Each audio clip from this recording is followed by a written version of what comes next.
Now the next technique is laser. Full form of laser is light amplification by stimulated emission of radiation. Light L से light बन गया। Light का मतलब रोशनी को, amplification मतलब उसके फ्लो को बढ़ा देना। By stimulated emission of radiation, radiation के द्वारा उसकी लाइट की जो तीव्रता है उसको बढ़ा देना, लेज़र टेक्निक होती है ये। और laser is replacing surgeries in many cases. और जो लेज़र टेक्निक है वो ऑपरेशंस वगैरह, पहले जो ऑपरेशन जो है कट करके, बॉडी पार्ट को कट करके किए जाते थे, अब उनको रिप्लेस कर रही है, यानी कि अब कट करने के बजाय लेज़र टेक्निक से ऑपरेशन किए जा रहे हैं। Laser is a narrow beam of high intensity light that can travel long distances without getting dispersed. Laser technique क्या है? Narrow beam of high intensity light. ये एक मतलब बहुत तेज़ रोशनी होती है, पतली, जो कि काफ़ी दूर तक ट्रैवल कर सकती है विदाउट गेटिंग डिस्पर्स्ड। अगर हम जैसे लाइट जलाते हैं तो वो फैल जाती है, लेकिन लेज़र टेक्निक एक ऐसी टेक्निक है जिसमें लाइट को सीधा ट्रैवल करवाया जाता है। Laser treatment destroys the disease tissues and helps to heal the affected parts of the body. इसमें कैसे होता है ट्रीटमेंट? ये डिसीज टिश्यू जो टिश्यूज ख़राब हो जाते हैं उनको डिस्ट्रॉय कर देता है लेज़र ट्रीटमेंट, और helps to heal the affected parts of the body. और जो अफेक्टेड पार्ट, जो जिस पार्ट में ये इफ़ेक्ट होता है डिसीज़ का, उसको ठीक करने में मदद करता है, ठीक होने में मदद करता है। Next is antibiotics. The human body can be attacked by various types of bacteria. जो मानव का शरीर होता है उसमें बहुत सारे बैक्टीरिया जो है अटैक कर सकते हैं उसके ऊपर। In order to fight them, इन बैक्टीरिया से फाइट करने के लिए शरीर इन बैक्टीरिया को कैसे रोके?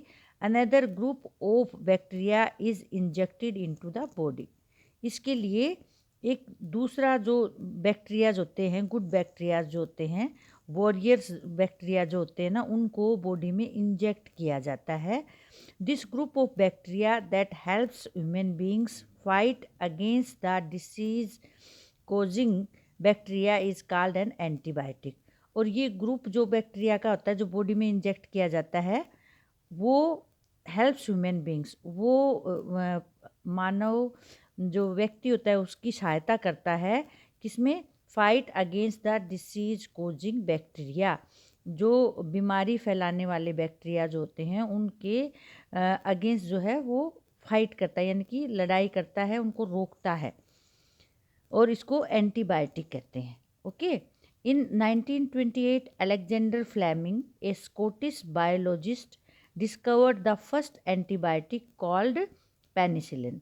और फर्स्ट जो एंटीबायोटिक थी वो अलेक्जेंडर फ्लेमिंग ने डिस्कवर की थी, खोजी थी, जो कि स्कॉटिश बायोलॉजिस्ट, जीव विज्ञानी थे, उन्होंने खोजी थी।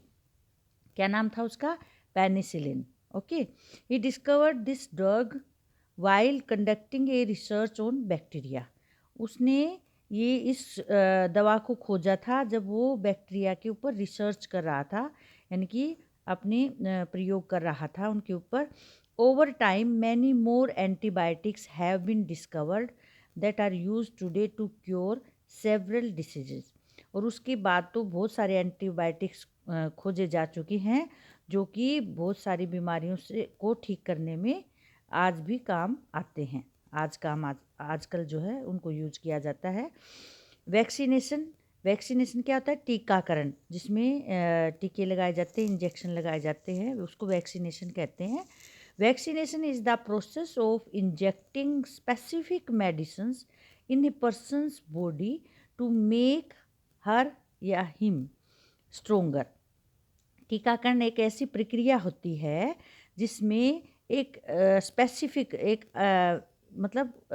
एक दवा होती है जो कि स्पेसिफिक एक ही डिसीज़ के लिए होती है, उस दवा को पर्सन की बॉडी में इंजेक्ट यानी कि डाला जाता है उसको स्ट्रोंग बनाने के लिए, यानी कि उसकी इम्यूनिटी जो उसकी रोग प्रतिरोधक क्षमता है उसको बढ़ाने के लिए।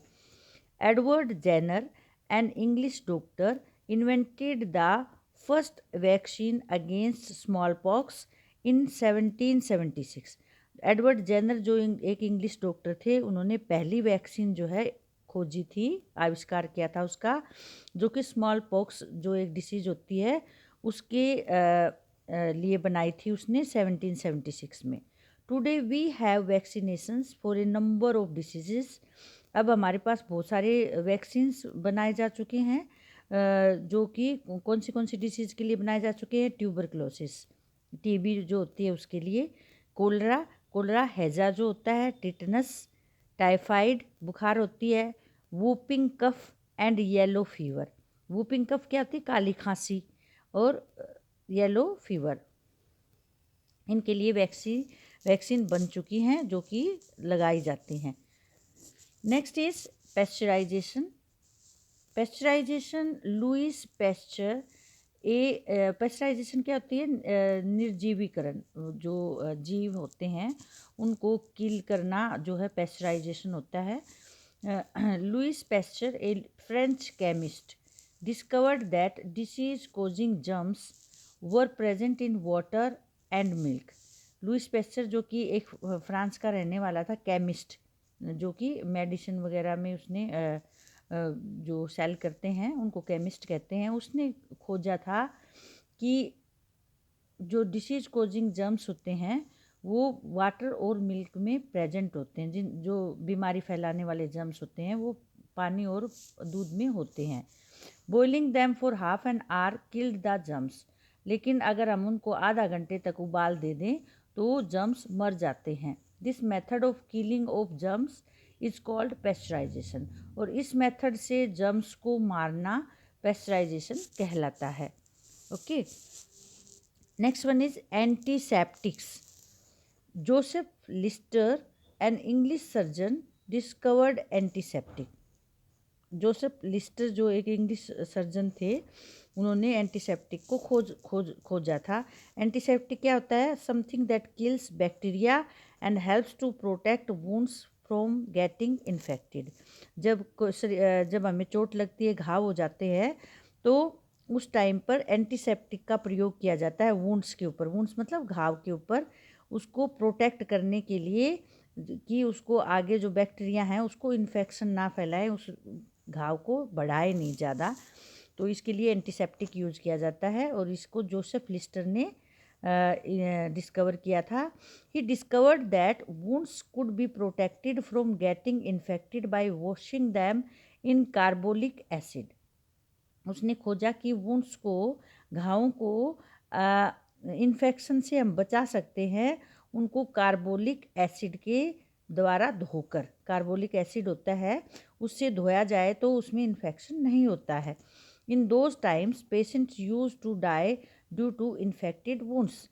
उस पुराने समय में जो मरीज होते थे वो घावों में इन्फेक्शन के कारण मर जाते थे। He used this antiseptic for dressing wounds to control and reduce infection. उसने इस एंटीसेप्टिक को ड्रेसिंग वुंड्स, घावों की पट्टी करने में और उनको इन्फेक्शन से कंट्रोल और कम करने में उसने उसको प्रयोग किया, कम करने के लिए। Today antiseptics are used to clean surgical instruments and wounds. आज जो एंटीसेप्टिक होते हैं वो सर्जिकल इंस्ट्रूमेंट्स, ऑपरेशन में प्रयोग किए जाने वाले जो उपकरण होते हैं उनको धोने में और वुंड्स को साफ करने में प्रयोग किया जाता है। स्टरलाइजेशन क्या होता है? एक ऐसा सब्सटेंस होता है जो कि इंजेक्ट किया जाता है, मेकिंग एन ऑर्गेनिज्म बैरन और इनफर्टाइल, जो कि ऑर्गेनिजम्स को इनफर्टाइल कर देता है, आगे रिप्रोड्यूस नहीं कर पाते। स्टरलाइजेशन अगर हम उन ऑर्गेनिज्म की कर दें तो। Sterilization is the process of killing और removing harmful germs from a substance. Sterilization एक ऐसी प्रक्रिया होती है जिसमें जर्म्स को मारा जाता है या हटाया जाता है, हानिकारक जर्म्स को, एक पदार्थ में से। Sterilized substances are not harmful to the human body. ये स्टरलाइज सब्सटेंसेस जो होते हैं ये शरीर के लिए नुकसानदायक नहीं होते हैं। Some common methods of sterilization are heating, boiling, chemical treatment and pasteurization. जो कुछ सामान्य जो विधियाँ होती हैं स्टरलाइजेशन की, स्टरलाइजेशन करने के लिए जो मेथड अपनाए जाते हैं वो हैं heating, boiling, chemical treatment and pasteurisation, जिनके बारे में हमने पीछे पढ़ा है। Boiling, heating, pasteurisation, chemical treatment में उस पदार्थ को केमिकल से साफ किया जाता है। Okay, now apply it. Use the picture to answer the question. There is a picture given here. Have you seen it? Try to give the answer of this about this instrument. Identify the medical instrument shown in the picture. What is it? Do you know? It is a digital thermometer. Okay. By whom was it invented? It was invented by F. Mueller. What is its use? इसका use क्या है? It is used to measure the body temperature. Okay. There are some recaps, sentences, important points are given here from the lesson. You can read them carefully. Lesson is complete now. PDF of exercise and question answer will be sent to you. Okay. Bye.